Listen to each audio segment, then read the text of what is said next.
Hello and welcome to Tumbleweeds and TV Cowboys. My name is Hunter. In this podcast, I'll be joined by a different guest each week to discuss a classic Western movie or TV show.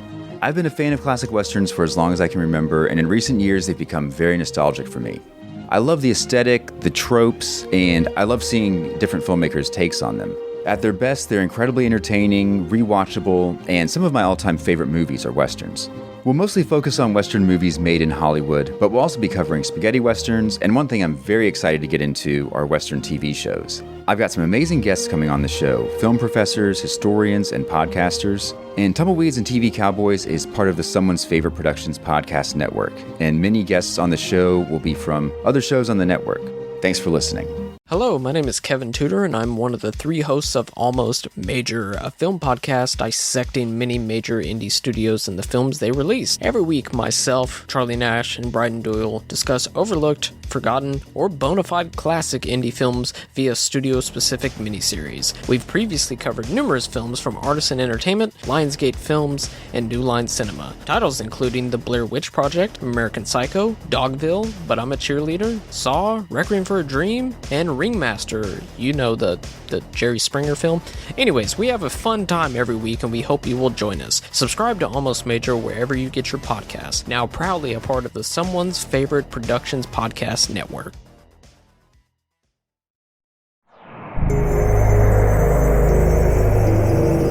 We're in Way Media.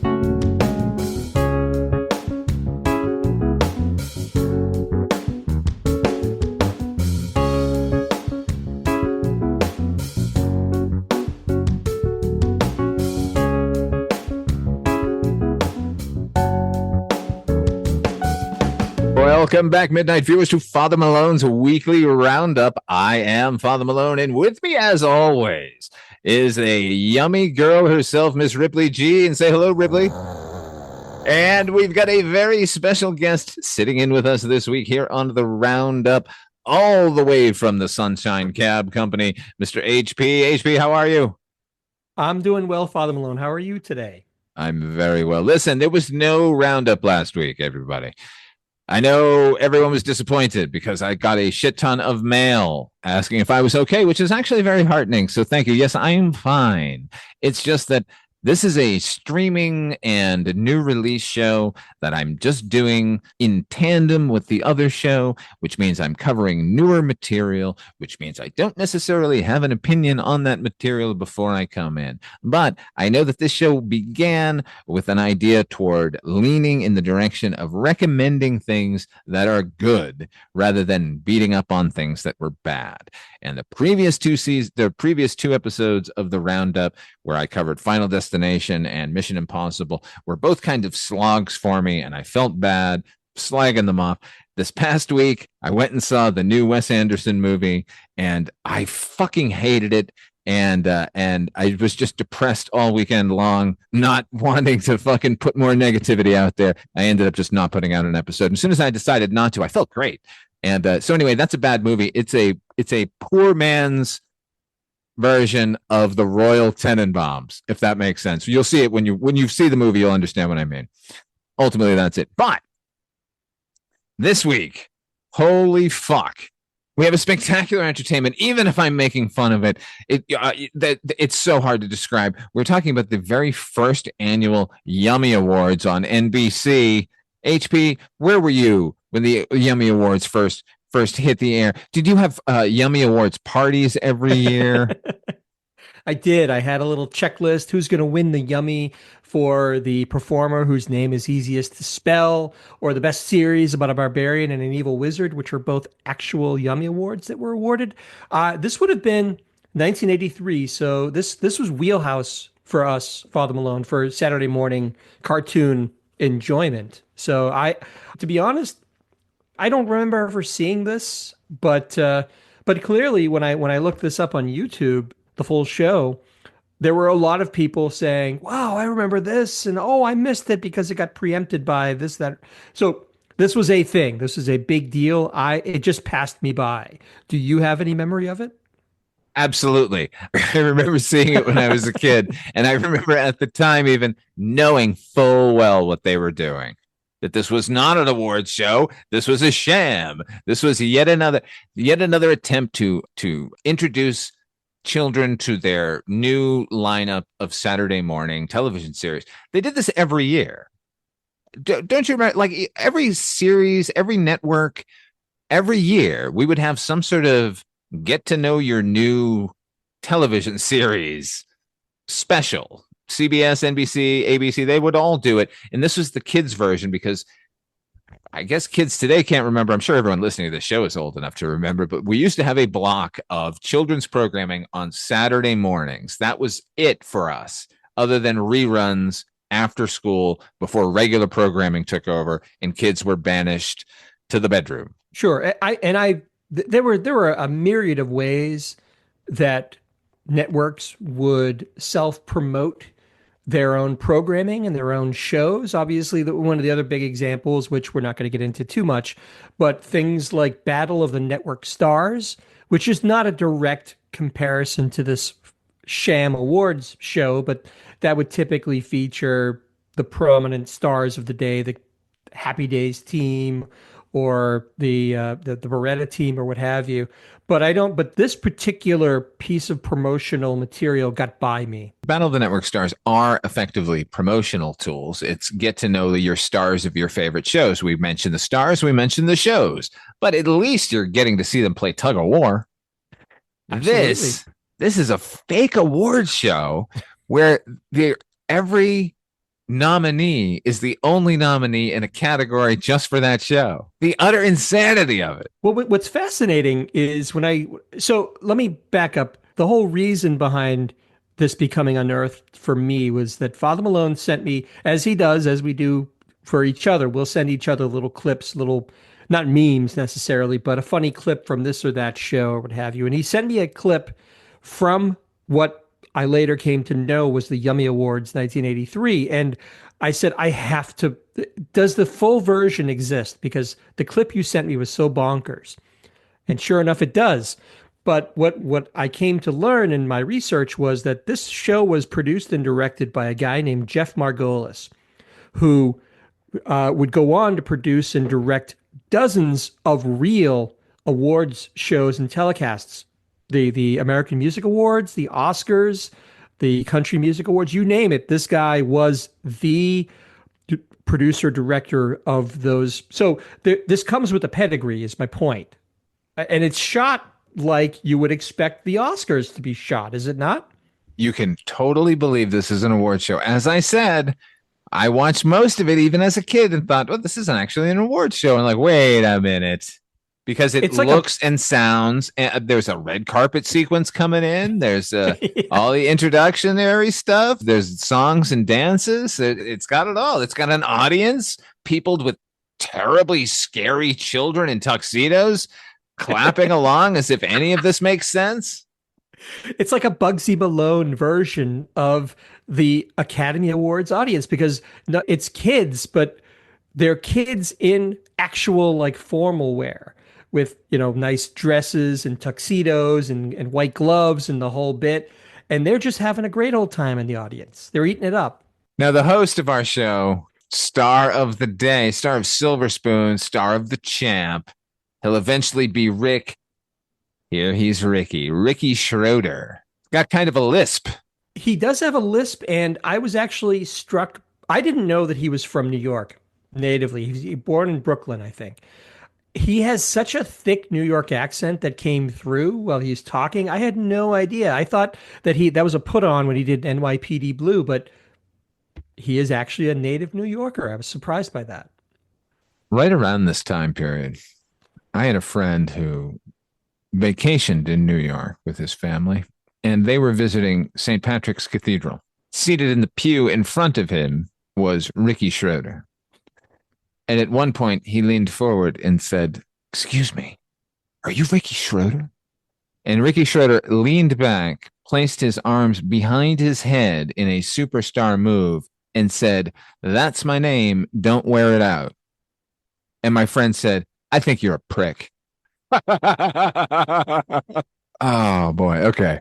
So Ricky is giving out awards. There's not a whole ton to this. We're going to get to each segment. Oh, do we begin with, first of all, before we go any further, as HB has mentioned, this is on YouTube. Search for NBC Saturday Morning Preview, The Yummy Awards, or Morning Preview 1983 Yummy Awards. Either one. You're looking at the 48 minute version of the show. You are going to love it. You're going to be baffled by it. Oh my God. It just started auto playing on my end and it scared me. I will say the version that I found on YouTube was the full 48-minute version, but the clip itself, the video, was about an hour and a half. Did you find this one, Father Malone? The last half of this, actually more than half, because it's like twice as long, was they had kept recording. They recorded an episode of Saturday Supercade. Do you remember that show? I remember it. That's like an arcade where children compete, right? No. That's Starcade. You're thinking of Starcade, where they're playing like Dragon's Lair and Oh yeah, that is what I'm points. thinking of. This was called Saturday Supercade. This was a block of cartoons based on video game characters. So you had Qbert had his own cartoon. Kangaroo had their own cartoon. The episode on this YouTube clip, which I would encourage everybody to seek out, featured Frogger. Frogger had his own cartoon. Father What? Donkey Kong, Pitfall, and Donkey Kong Jr. Pitfall? Yeah. Okay, Pitfall makes sense. It's an adventurous sort of video game. By the way, remember the commercial for Pitfall with young Jack Black? Yes, I do. Just last night, I was lost in the jungle with Pitfall Harry, surrounded by giant scorpions and man-eating crocodiles. Did you know Alan Alda was a pitchman for Atari computers back in the early 80s? I didn't, but makes sense. There's a whole slew of commercials. You have to check him out because Alan Alda is naturally kind of an inquisitive. He puts on this inquisitive kind of like, oh, I don't. This is technology. I don't know anything about this. And the whole point is Atari computers are so easy to use. It's like a match made in heaven. You should check those out too. Alan Alda, Atari computers. All roads lead to the Four Seasons, man. Indeed. So anyway, I echo your entreaty, encourage people, go seek out the Yummy Awards and watch it, and then maybe check out this podcast so you'll know what we're talking about. Before we do anything, we cut to our song, right? This is how our fucking show begins. This interminable fucking dirge by that dude from Fame.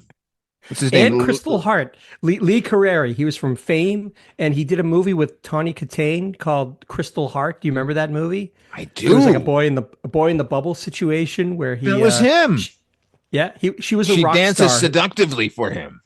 Yeah. He's a dead ringer from MTV VJ Mark Goodman. Remember Mark Goodman? Mark Goodman had way more charisma than Lee Carrere. But he looked just like him, though. Oh, yeah, because he's got that sort of, it's the perm again. My God. Yeah, but the song he sings, I don't know, it's like, everyone's a winner.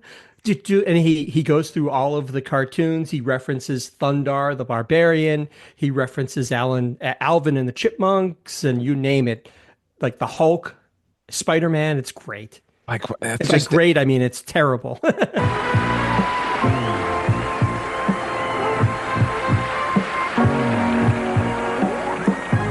Everyone's a winner tonight. We'll celebrate the ones that always keep us in fun. We're early risers Saturday. For Flintstone smiles and Stone Age styles with bedrock paved the way. For the shirt selling kind of mischief. You won't believe what they've got up their sleeve. It's understandable. Like, Lee Carrere's probably not making a ton of money on Fame. They're not really focusing on his character that much. Mr. Martelli. Bruno Martelli. The TV show was going and it was popular at the time. So it's not like he was. There was a touring act. He was probably touring with it, right? playing his Oh, you think? synthesizers. Yeah, I didn't know Fame had like it was like the Ice Capades. They had a touring version of Oh Fame. I didn't know yeah. that. Oh Wow. yeah. They came out on stage and they performed all their hits. And by that I mean the hits of everybody else. Was Irene Cara involved? I don't know. I just remember that dummy character, the big-nosed Italian character. You know the one I I don't mean. know. I probably do, but I can't think of it. I remember him singing Little Red Corvette and thinking, this is so wrong. You're gonna have to look this up. He was on the TV show or the movie or both. No, he was strictly TV show. Lee Carreri is one of the few people from who made the transition from the movie to the TV show, meaning he was one of the more desperate ones. Looking here. Oh, Debbie Allen was in Fame. I forgot about that. Oh, Oh yeah, no, it's not. she made her bones on that TV show. Like she's the one counting in the opening speech. The you gotta want it more than anything. Fame. Gonna live forever. It's implied that he did some of the other music for this show. It was a little because there's other songs that we'll get into, but this opening number is like perfect for the ridiculousness of everything that's going on because it's kind of harkens back to those old because nowadays the Oscar telecast is rather reserved. They don't take a lot of chances with singing and dancing numbers. It's a wonderful night for Oscar. Oscar. They don't do that stuff anymore, and it's a shame. Do you listen to This was that kind of Bruce older. Valanche podcast by any chance? No, I didn't know he had a podcast. He has an Oscar podcast where they pick a year and then they read the list of nominees and he gives his opinion as to why those people were nominated and who won and who should have won. It's fascinating. That's exactly the word I was going to say. That sounds fascinating because he was a writer in all those shows, right? For 19, I think, different shows, he was a writer on it. But so you're not only getting that with like hands on, he was there, but like even on shows where he was not a participant, where he can say something like, the directors are the ones who nominate this guy, these guys. And so clearly they were feeling this way that year. And you got to remember this was going on and this was in the air at the time. And it's like, context. Got it. Okay. I don't know where we are next. Do we give an award away? Do we meet that stupid robot? What's happening here? So let's back up a little bit. Now you talked about Ricky Schroeder is the host. And it has to be said, he comports himself well. He's probably like 10 or 11 years old at the time, and he's fine. The Master of Ceremonies. You didn't talk about the Master of Ceremonies, Father Malone. Dwight Schultz, Mad Murdoch from the A-Team. Howling Mad Murdoch. Excuse Sorry. me, sir. Sorry. I will say before we get to his role in this, I was always very unsettled by Murdoch on the A-Team. I don't know how you felt about him. There was something so legitimately unhinged about his performance. I was always on edge because it was never clear. It was mental illness. And I always felt uncomfortable with him doing his thing. I don't know. There was something not right about him. Not in a funny way either. Murdoch was my favorite character. And I always felt the whole thing was an act, that he was fooling everybody. So I never felt that there was any sort of danger to him in that regard. I never felt like he was out of control. And I had the opposite. But what you're saying makes sense. Obviously, my favorite actor. I mean, I was maybe not very interesting in that regard. And my favorite was obviously Mr. T. And later, I liked Hannibal because who doesn't love George Papard? The guy's the man. But anyway, Dwight Schultz is the Master of Ceremonies. They keep referring to him as Howling Mad Murdoch on the A-Team. So he is tag teaming this whole awards show with Ricky Schroeder. But so Lee Carreri comes out, does his number. Now, the thing of it is, the format of this show I was not prepared for is what they end up doing. Essentially, whenever there's an award to be presented, they pair up an actor from a current NBC sitcom with an oldie time children's host or character from like the 40s or 50s. So you will get some girl from Gimme a Break, and she came out with Gumby. Or you'll get like Kim Fields, Tootie. Well, she came out with the Smurfs, which is weird that's also. right.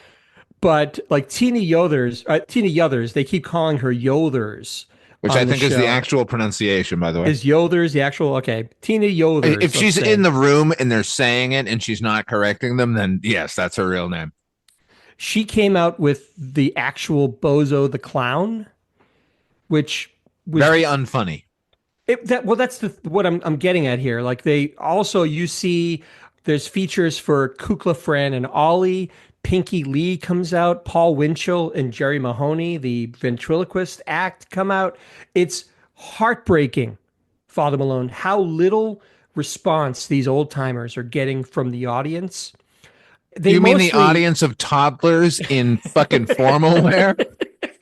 It's a self-fulfilling situation because these kids were not even These kids today, and by kids, barely out of diapers children. They don't recognize the genius of Pinky Lee. There's no way they're going to know Paul Winchell and Jerry Mahoney, but they persist in this conceit and it runs through the whole show. At one point, that this is aside from these awards, these fake awards you're giving out. There's a tribute to Kukla, Fran, and Ollie where they come out. The stage is there, the puppeteer, and they're all painfully old at this point, and it's crickets through this whole fucking thing. And eventually, the whole point of it is eventually the puppeteer part of it, the guy who actually operates the puppets, comes out and in his finest tuxedo and gives Fran a kiss. And it's supposed to be like anyone who grew up with them, it might be kind of a nice thing. But these kids didn't grow up with Kukla, Fran, and Ollie. They didn't grow up with Bozo the Clown. They have no idea what they're seeing, what the import of that is. It's so, you could hear a pin drop through this whole sequence. It is so sad. I felt so bad for them, Father Malone. I will say this. At the time, we as children respected our television elders. We knew they were there. Even if we had no direct contact with them, we all knew Ed Sullivan. We knew Bozo, even if we never had any. We had our own Bozo. We had a regional Bozo. Who I liked I liked our Bozo better than the actual Bozo. Can I just say that? Is that just me? Is that me being provincial? Are you talking about Bozo or Willie Whistle? Do you remember Willie Whistle? I will murder Willie Whistle. What are you talking about? Am I talking about Bozo or Willie Whistle? That guy can drown. And he can whistle for help and no one will help him. I guess we did have a Bozo. You know what? I think I had heard with somewhere. Mr. Houdini? Yeah, I think. Do you remember Frank Avrush used to do the Great Entertainment, the movie, the late night movie show on Saturdays? He used to be a Bozo locally. Did you know that? No. I think I'd heard that somewhere. Anyway, as a related note, anyone who grew up in Boston, the Boston area in the late 70s, early 80s, you'll know who Frank Avrush is. And you'll also maybe remember Bozo the Clown at the time. There were lots of regional Bozos. Every area had them. Every portion of the United States had their own Bozo, but ours was the best. Here's the real Bozo, and he's terrible. I hate him. He seemed rather gruff, and like I said, there was just, for me, there was something personally heartbreaking about these old codgers coming out and getting zero response. Logically speaking, it makes sense because these are like 7-8-year-old kids. They're not going to know who any of these entertainers are, but it was kind of a bummer. The whole thing, honestly, on a high level, this whole thing first of all, you could not produce something like this today. Not in the same way at all, because there's a lack of any sort of sarcasm or satire about the whole thing. It's crass, yes, but it's presented in a way that the kids will enjoy it, and there's no subterfuge for the kids anyway. But for us, it's like something out of Smeigel's TV Funhouse, or something that. Do you know who Scott Gairdner is, Father Malone? Have you ever heard of Scott Gairdner? He's actually a very good. He's a comedy writer, producer. He's written for Conan. He got famous initially because he did a lot of Funny or Die sketches. He did the Tron Holiday Special, which is amazing. Have you ever seen it? Yes, on your recommendation, I saw it. It is.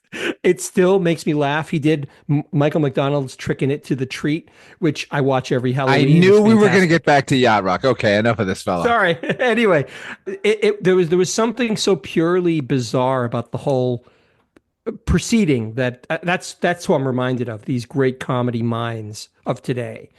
But Say but Conan. yeah, Conan, Say Conan. Conan. Thank you.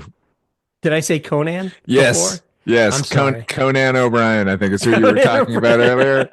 He swings a sword. No, sorry, Thief. sorry, Conan. Mystic. Warrior. King. So they're Speaking presenting of these barbarians, can we Yes. just jump? Can we just jump to my favorite part of this? The whole reason I got reinvigorated here is because they do two things here. They'll introduce a cartoon and then have a cartoon character animated onto the podium, and it's terrible. And it's the worst like slapdash version of live action animation mixing you can possibly imagine. Just the fact that there's no like reflection on this highly shiny surface that all of these animated characters are standing on. Anyway, never mind that, because the other thing that they do is they My will favorite. have costumed people come out as the characters. So you're getting like a sidekick and or theme park versions of superheroes and not superheroes. Thundar the Barbarian comes out with his sidekick Ookla the Mock, and it's a full costume. Now, listen, you don't laugh at me, pal. I love Ookla the Mock. Well, that was the original clip that you sent me. Was the Thundar and Ookla and I don't remember who the female character is on the show, but they come out and they get the award for best series about a barbarian and an evil wizard, and that's what prompted me to go try to find the full episode. But it's great because like you're kind of underselling it to me. These aren't like theme park versions of the costumes. This is like Hollywood Boulevard skeevy guy who wants you to pay him $20 to take a picture with him. Like the Gumby is terrible. The Gumby is really bad. And he makes an Eddie Murphy joke really weirdly. That was creepy because he comes out and I think it's that girl I referenced from Give Me a Break, and he comes out and he says it's almost like existential. He says, "Am I really here? After seeing Eddie Murphy's impression so many times, I couldn't be sure." And like you get this feeling like Gumby's like, "I don't know who I am anymore." It's bizarre. Where am I? Don't bring up Pokey. Art Coloki is a decent man. He deserves better than this. I just want to go home. Can I go home? It is, but these costumes, like Fred Flintstone and Barney Rubble come up to get an award, and they do a little soft shoe routine. But even they, like Alvin and the Chipmunks, they all just have this grungy look to the costumes. At one point, Spider-Man swings in, and it's like Spider-Man, but he's had a few too many Big Macs. He doesn't quite fit into the costume anymore. And the mask itself is like really pinched in a weird way. So he just looks like an alien. It is like anyone who remembers the original Spider-Man television show remembers like the mask. They didn't figure out how to do the eyelets for the mask. So they get stretched out and the eyelets get very narrow. And it's hard to see how they could even see out of these things. That's what happens. This guy's a big guy that they squeeze into a Spider-Man outfit. Everything is kind of not really that well situated on his head. But not only Spider-Man, but his amazing friends show up. Firestar and Iceman. Iceman in his semi-styrofoam looking. It's like foam rubber. He squeezed into this costume, and I don't know who. Was anyone trying? At what point did we start trying for superhero costumes? When did somebody say not good enough? Was it Richard Donner with that Superman costume? Was it Tim Burton with the Batman costume? I think it was Ookla the Mock? It was just so weird because these these three barbarian types come out, and Ookla and Thundar just stand on either side of the stage, and they don't say a word. They just stare off into space. But I'd like to point out that Thundar the Barbarian in the TV show, in the cartoon, is this buff dude. He's like a version of Conan. This is not a buff dude. They've got some like reedy looking guy in a bad blonde wig playing Thundar, and he's just staring like a creeper off on one side while the sorceress character is the only one emoting, and this Easter Island head that is Ookla the Mock just standing sentinel on her right. Oh my God, Ookla the Mock. All right, you know what? Can I just say, by the way, what a fucking insane idea for a television show for children, that a comet passes too close to the Earth, rips the moon out of orbit, which crashes into the Earth, destroys our atmosphere, throwing us into some post-apocalyptic, but not nuclear post-apocalyptic world where magic returns, and now it's a Conan the Barbarian like dystopian future, and this is our lead, Thundar the Barbarian, with his ripped off lightsaber blade and his Chewbacca best friend. That was the story of Thundar, that it was this post-apocalyptic situation where the Am I the only one who watched this show? That's the opening scene. I watched it, but I have no memory of it. I remember the characters. I remember Ookla and what he looked like and stuff. Ookla the Mock? You think, was Ookla like a bear cub that was evolved in some way due to this cataclysmic event? Did he transform into the Mock from an owl or something? Yeah, he might have. He's got many different shades of potentiality from where he evolved. Well, I think it's Lou Reed. My name is Mock. Thanks a lot. That's right. It looks here. So it says here on the Wikipedia page that Ookla is a member of the Mock species, a leonine humanoid with fangs and yellow eyes, which makes him a lion of some sort. Apparently, there's a whole there's a whole rundown of Mocks and what they do. Mocks are also a part of the family tree to be found in the Monster Club. The Vincent Price movie, or yes, there's a family tree sequence where Vincent Price is talking to John Carradine and showing him, and there's like a Shaddy and a Maddie and a Mock and a Shad Mock. Huh? No kidding. Yeah. Wow, I didn't know that. So Ookla the Mock has some historical precedent in a movie from a couple years earlier that looks like it was made in 1970, The Monster Club. We're all over the place here on the Roundup this week, HB. We're all over the place, but this kind of begs that kind of context shifting, because there's a lot going on. So you have all these characters who kind of like swing in. There's a subplot where Spider-Man can't get into the event for some reason, so he has to swing around and find his invitation. He finally gets in there with Firestar and Iceman. And let's talk about the robot Fubi. The robot from Silver Spoons. That was from Silver, because Ricky Schroeder said something like, "Oh, from a co-star from Silver Spoons," but I don't remember seeing that fucking robot. Everybody remembers the robot from Rocky IV. That to me is the gold standard for 80s robot. Because that looked like an actual robot. Like you figured that might, there was probably somebody operating it, but it might be real. This one, there's definitely some dickhead off on the side with one of those remote control, make it move forward, make it move back, and then some comedian with a microphone making jokes and cracking wise. To be honest, the robot, what was the robot called? Oogie? Fubi. It was scarier than any robot because it's big. It has these crazy long distended arms and hands. But the disturbing part is that what passes for a head, they've put like a Groucho Marx fake nose and mustache glasses on it to make it the schnoz.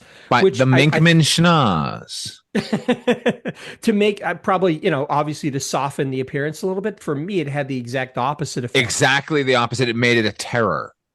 It made it scary because there was just something very big and imposing about this. And it comes out and it tries to shake hands with Ricky Schroeder, but it can't, you can tell they can't see what's going on. So the hand goes one place and Ricky has to hit it. Disturbing. It seems like it means everyone harm. And as soon as the cameras are off, that rampage is about to begin.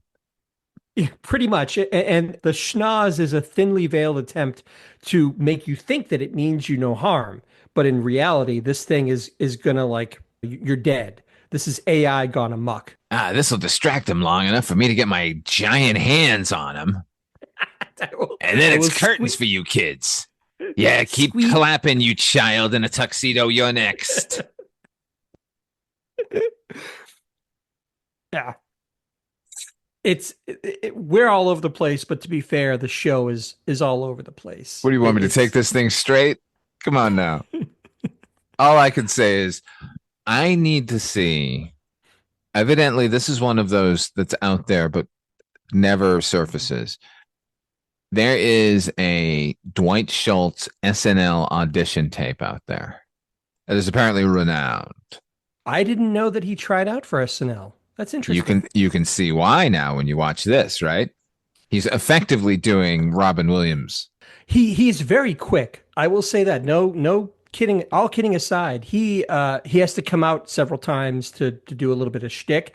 It always has to feel, like you said, of a Robin Williams kind of riffing and doing his thing. He's very quick. He's very funny. He's probably the most grounded comedic aspect of this whole enterprise. And I can only imagine what's going through his head as he's having to deal with it. By the way, something I want to ask you, a mystery in my head about this whole thing. So he's there. He's all over this thing. Yet when they give Mr. T his award because as they say, the Mr. T cartoon debuted that very week, right? Which by the way, I love the Mr. T cartoon. I don't know why. I watched it a lot. But I need work. There was a Tracy Morgan did that. It was TV. Enough of your jibber jabber. I need work. So he's presented the award, but Mr. T is receiving his award via satellite. He's not actually there to accept the award, and we're led to believe it's because he's filming the A-Team. Yet Dwight Schultz is there. He's on the same show. Yeah, but Dwight Schultz was probably incarcerated at that time. Murdoch, they hadn't broken him out of the sanitarium yet in the episode, so he was able to come off to the other part of the lot. Let's face it. Yeah, probably to film this, and most likely, Mr. T was being held captive by George Peppard, drunk and belligerent. He drank that milk that was dosed so he could fly on a plane. That's it. Hey, by the way, have you ever seen like interviews at like conventions that Dwight Schultz does about his time working? And he is an amazing interview, and he has incredible stories to tell about George Peppard in particular. I found them really engaging. Here's what I'll say. Even though the reference is wildly inappropriate for 6-year-olds in 1983, his impression of Ed Sullivan. His Ed Sullivan impression is the best I've ever heard. It's so nuanced. Well, it's weird because he just slips into it. He doesn't he's in the context of what he's saying. He just it's almost like there's this transformation in mid-sentence of what he's describing, and he becomes Ed Sullivan while you're right in front of your eyes. It's bizarre. It's great. HP, you and I do a show over on the Patreon channel called Cable Box Theater, where we look at filmed theatrical productions for early cable television in the 70s and 80s. One of my favorites of that time was a production of Sherlock Holmes, where Sherlock is played by Frank Langella, and one of the cronies, Dwight Schultz, playing an Englishman very, very effectively in that. He's Moriarty's major domo in that. Oh, I got to see that. Who plays Watson? I forget. No one of any import. No one of import, I guess. Yeah, I can't remember everybody. I can barely remember Dwight Schultz and Frank Langella. Leave me alone. I loved Dwight Schultz when he was on Star Trek: The Next Generation. Remember, he would play Lieutenant Reginald Barclay. Barclay. He was, to me, that was a revelation because I had only ever known him from the A Team and playing this crazy Howlin' Mad Murdoch. That's such a restrained performance that he gives in Next Generation. You can almost not even believe it's the same actor. He's so good. Can I also say about that character? That's a really important character in the Star Trek universe. It was the first time we really got somebody who's completely unsure of themselves and a bit of a coward in a way, and somebody who's not on the bridge, basically. I don't know. I just found it fascinating that I know who Lieutenant Barclay is, and so do you, because he was never really a major part of the show, but he's, in my mind, integral to that show. He is, and although I didn't watch the show, wasn't he also on Voyager later playing the same character? I'm pretty sure I believe he was in one of the sort of wrap up episodes at the end. I don't think he was like on the Voyager when they were out in space, but yeah. Not a main character, but they obviously thought enough of him and the character to kind of bring him along, even for like a quick little cameo. I thought that was kind of a testament to how good he was in the part. Well, Barclay shows up in First Contact, right? He approaches what's his name? Yeah. James Cromwell, but he can't really. Cromwell. Yeah. But he can't engage. He's just sort of like, I'm too much of a fanboy. Obviously, Wrath of Khan is the Star Trek movie, but next to that, I have to say, like First Contact, it may be tied for my favorite Star Trek movie. That movie is so good, directed by Jonathan Frakes. I love that movie. I will now watch that over Wrath of Khan, actually. The way that they're able to separate them into their own little stories, but you never feel like it's overcrowded or overstuffed with story at all. It's like a caper movie almost, where they have to go back in time. Time travel figures into it, which I love. I have to watch that now. Here's the only flaw with the movie. It ends up being the Borg Queen needs a boyfriend.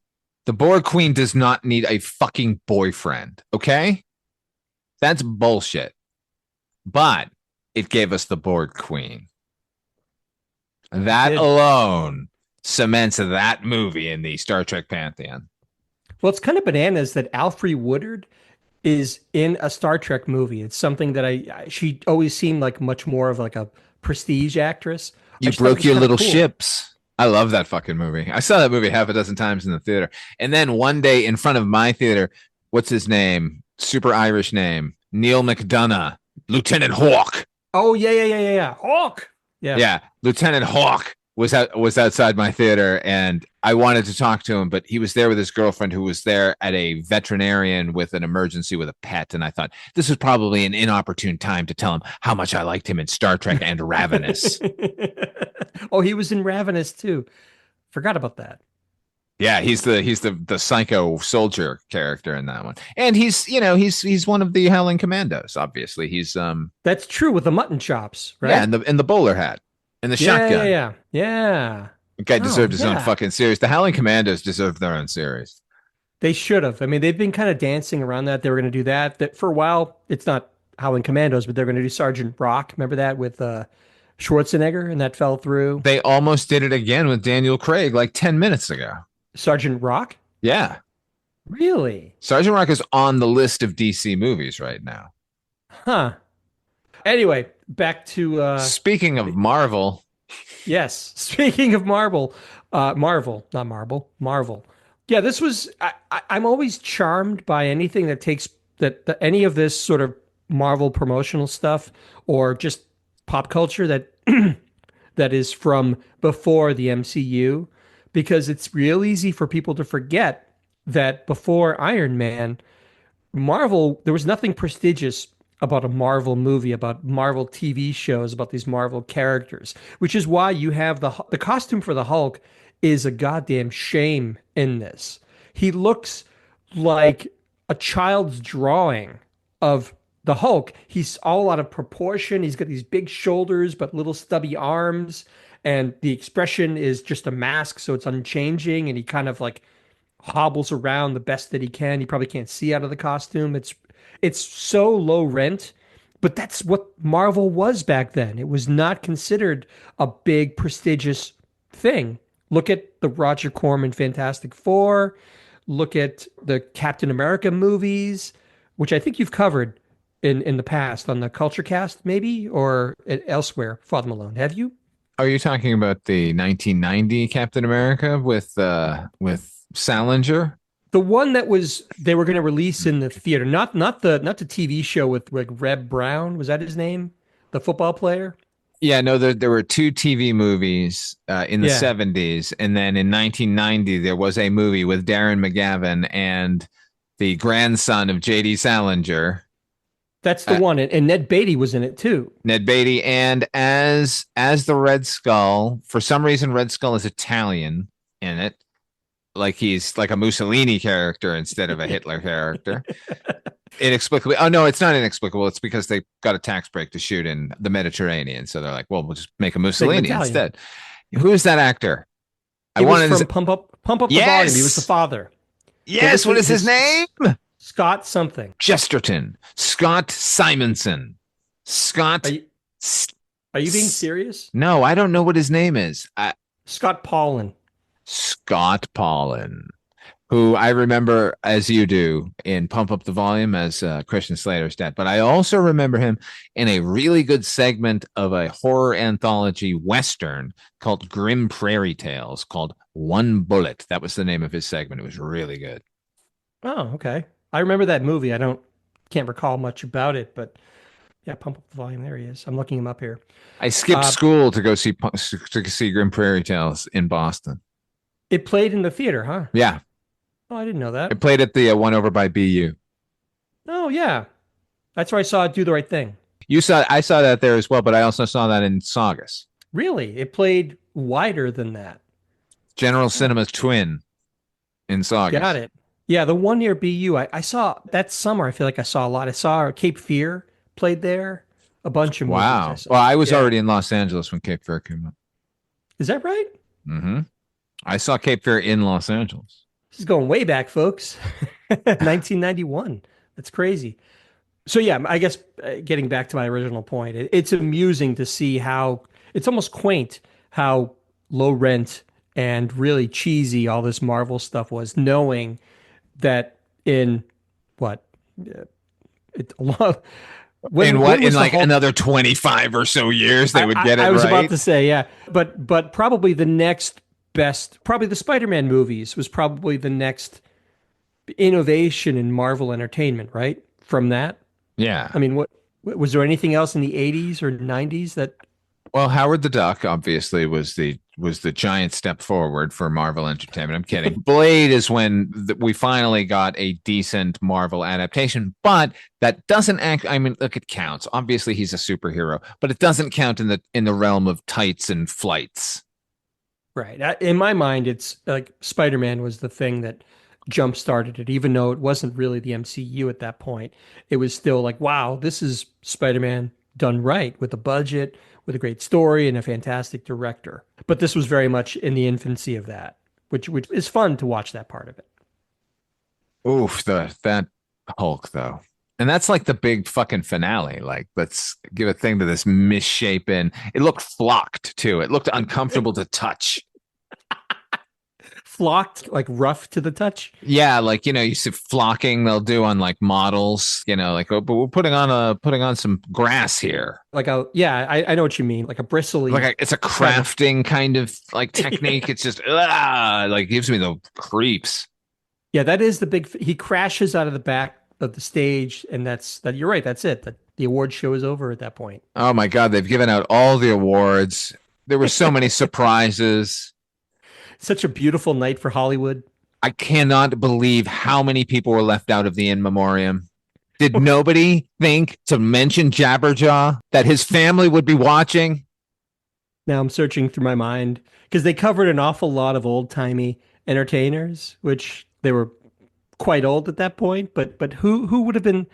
I don't know. Sherry Lewis and Lamb Chop, Milton Berle and Secret Squirrel together. Yeah, they could have gone into. Like, I'm guessing. No, it wouldn't have been Soupy Sales and the Transformers. No, it would have to be like somebody like Who was the kid?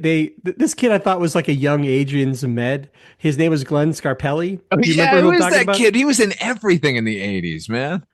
He was. They kept touting. I guess Ann Jillian had a new show called Jennifer Slept Here, which I About have a no about memory a of. about a dead actress who appears to this kid who has moved into her house as a ghost. It was that the movie? Was that the show? Are you being serious about that? Yes, that is the premise of that television show. Well, that's the same premise of Meatballs 3, of course. Of course, with Ann Of Jillian. course. No, that was Sally Kellerman. She Oh, was like Sally this. Kellerman. Yeah, same idea though. Yes. Yeah, yeah. Suicided actress returns as ghost to befriend child. My Weird. God, you're right. Glenn Scarpelli was also, I think he started on One Day at a Time. I think that was what he was originally on. Was he And the then lead in that movie Playing for Keeps? Do you remember Playing for Keeps? I do remember. It was in a glut of not necessarily hip hop, but like in that flavor, like Beat Street and Breakin' and like that wave of youth movies. We had Playing for Were- Keeps. Were they like movers? Like they had a moving company and they had to. No, they had a resort house in the wilderness that they were going to turn into some big money making thing out there. They were going to be playing for keeps out there, HP. No, I can tell. Oh no, he was on one day at a time. He was on Amazing Stories. Before that, he was not in Playing for Keeps, but I know the movie you're talking about. What episode of Amazing Stories was he on? Oh, all right. Let me see. Um, One episode. How do I? Its Jesus name, Christ. HP. The name. I know. I'm trying to get there. If I click on. Oh, here it is. Mirror, Mirror. Oh my God, the Scorsese episode. Yes. He plays somebody named Jeffrey Gelb. Jeffrey Gelb, played by Scarpelli. A little bit more casting of Italians in every role by Martin Scorsese. When he has a problem, if a non-Italian plays an Italian role. Nevertheless, the Irishman, played by an Italian. Okay, thanks, Martin. Wow, I didn't know Martin Scorsese did an Amazing Stories. It's a horror one. It's pretty good. I might. Wow, is Sam Waterston in this? Yes, and he's a dick. Sam Waterston's where is he gone? Is he retired from acting? Hasn't he prosecuted enough people? He's done his service to the people of New York, and he's got nothing left to prove. And remember, robots are strong. Remember that ad for robots? Oh yeah, on the Saturday Night SNL. Live he did. Yeah. It was robot insurance for old Yes, people. because robots are they live on old people's prescription pills, and you can't stop them because robots are strong. Anyway, I think we've. What do we have left to cover here? That's Father it. Malone? I think we're done here, buddy. Oh, what a trip we've had, though. That's the Yummy Awards, everyone. Thank you once again for joining us here on the Father Malone's Weekly Roundup. I'm glad to be back. I was glad HP was happy to was here to join me in this episode. I guess Rip, you didn't get a pick this week, sweetie, but that's okay. HP wrote your theme song, so you should just be thankful. HP, until next time. Well, you won't be back here on the Roundup, but until the next Fusco Fest, where can people find you if they're looking to hear more of your mellifluous tones? Well, before I say that, thank you very much for having me, Father Malone. I always love doing these shows with you. This one is, I think, a little more fun than some of the others. It's just, I don't know, just love talking. This is I said to you, Harry Shearer described The Day the Clown Cried, the famously awful Jerry Lewis movie, as a perfect object in its wrong-headedness and its weirdness and bizarre qualities. I really believe this is also a perfect object in a sense, the Yummy Awards. So I was very happy to be able to do this with you, Father Malone. Thank you so much for the opportunity. As for where you can find me, I co-host the Night Mr. Walters Taxi podcast with my esteemed co-host across from me, Father Malone here. That's I me. I host the Noise Junkies music podcast. I also am an occasional guest on the Culture Cast with Chris Dashew. And I also have a Bandcamp site, hpmusicplace.bandcamp.com. As for me, you're hearing the show. Join us on Friday. We're going to get back into, it's going to be Tales from the Dark Side, I think, this coming Friday. Is that right? I don't know. I hope so. Yes, it'll be Toast on the Dark Side this Friday. For Ripley Jean, for HP, I'm Father Malone. Thanks for joining us. Going to leave you with a little bit from, well, what have we been listening to? What have we been talking about? It's going to be a little bit of yummy. It's going to be so yummy. Everyone's a winner. One of the great stars of the A-Team, howling mad Murdoch himself, Mr. Dwight Schultz. The NBC ASPCA, which stands for the Academy of Super Programs that are cartoons or animated, is very democratic. Everybody votes for himself. Chipmunks vote for chipmunks. Smurfs vote for Smurfs. Nobody votes for the bad guys, and everybody votes for Mr. T. That's because they're all chickens. Except me. Except me. I know he's big. I know he's strong. But I can run faster, so T's so long. Sorry. And that is how the NBC Yummies are awarded. Now that I've cleared up that mystery, I am history.